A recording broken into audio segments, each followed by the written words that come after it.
Bonjour et bienvenue à une petite présentation du pouvoir du Nice Label en conjonction avec votre imprimante Affinio. Souvent, les gens nous demandent comment créer des champs variables ou des champs à la demande, que nous, on appelle souvent de l'automatisation.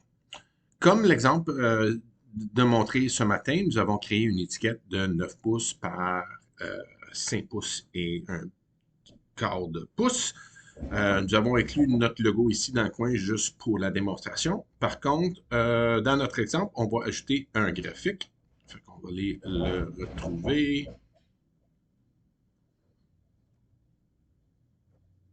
Le voici à l'écran.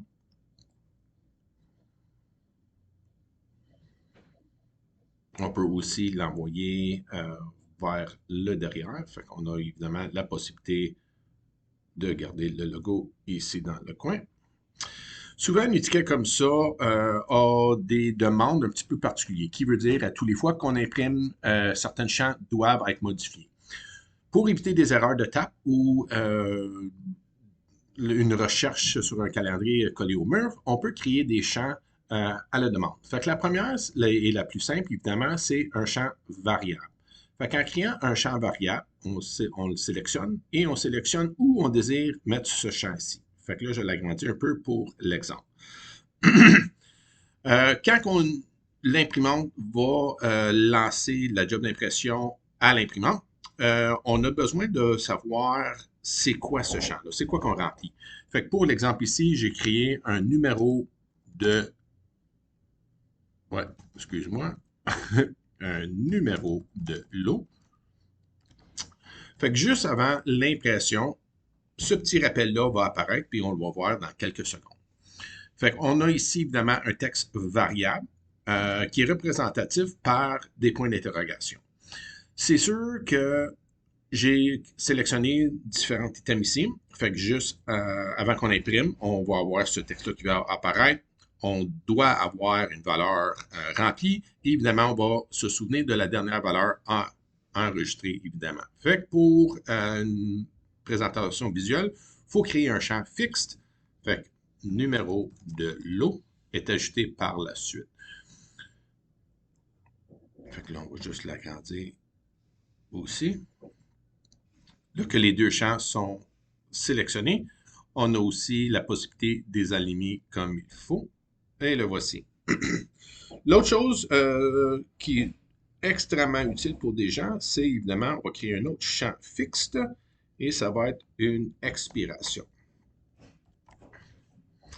Fait que la date d'expiration est relativement simple à faire. On pourrait faire, comme ici dans l'exemple en bas, faire un champ variable. Par contre, tandis que c'est une date ou une heure, on peut aussi faire une automatisation directement en sélectionnant un champ variable et un current date qu'on appelle. Fait qu'on sélectionne où qu'on désire le remplir. Et comme vous pouvez voir à l'écran, la date d'aujourd'hui est inscrite. Si nous désirons ajouter quelques journées, on a simplement à aller dans le Date Offset et choisir le nombre de jours de décalage. Fait automatiquement, comme vous pouvez voir, il s'est ajouté les 15 jours que nous avons demandé. L'affaire qui est très importante dans ça, ça va prendre l'heure de votre ordinateur. Fait que soyez sûr que l'heure est en bonne forme. L'autre chose, comme mentionné, au lieu d'être des journées, ça peut être des mois. Fait que dans 6 mois, et le voici.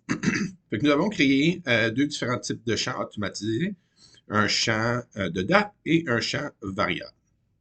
Alors, quand que nous allons peser sur imprimer, nous pouvons voir ici en bas dans les champs variables que nous devons remplir ce champ-là. Fait n'importe quel chiffre qu'on veut et on pèserait sur imprime. J'ai pas d'imprimante présentement branchée, alors ça ne fonctionnera pas pour notre exemple. Mais le voici l'explication et passez une super belle journée.